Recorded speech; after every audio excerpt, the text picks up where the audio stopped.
Hello my dear friends, நீங்க சந்தோஷமா இருக்கீங்களா? மகிழ்ச்சியா இருக்கீங்களா? ஏன்னா இன்னைக்கு நம்முடைய பிரச்சனைகளோ நம்முடைய பாடுகளோ விட நம்முடைய பாவம் நம்முடைய சந்தோஷத்தை மிகவும் அதிகமாய் எடுத்துக்கொண்டு போய் விடுகிறது.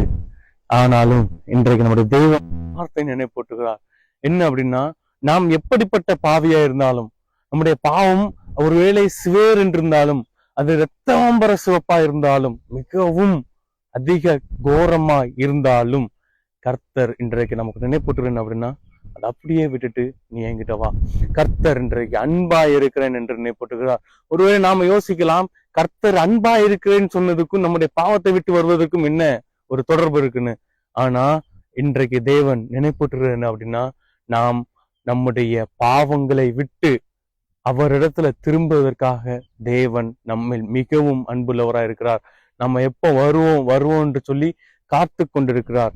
நம்முடைய பிரச்சனைகளை வைத்து, ஒருவேளை நம்முடைய பாடுகளை வைத்து அல்ல, நம்முடைய பாவங்களை வைத்து நமக்கு சமாதானம் குறைவா இருக்கும். இந்த நாள்ல நம்முடைய பாவங்களை எல்லாவற்றையும் மாற்றிவிட்டு, நம்முடைய பாவங்கள் எல்லாவற்றையும் விட்டு நாம் கர்த்தர் இடத்திலே, நம்முடைய அன்பா இருக்கிற நம்முடைய பரம தகப்பன் இடத்துல திரும்ப கடவும். திரும்பும் பொழுது அவர் நம்மை அவருடைய நன்மையினால் நிரப்புவார், அவருடைய ஐஸ்வர்யத்தினாலும் ஆசீர்வாதத்தினால் நிரப்புவார். எனவே அன்பா இருக்கிற தேவனிடத்திலே சீக்கிரமா அண்டிக் கொள்வோம். நம்முடைய நன்மை, நம்முடைய ஆசீர்வாதங்களை, நம்முடைய மேன்மையை சுதந்திரிப்போம். தேவன் தாமே நம்மை ஆசீர்வதிப்பார். God bless you all.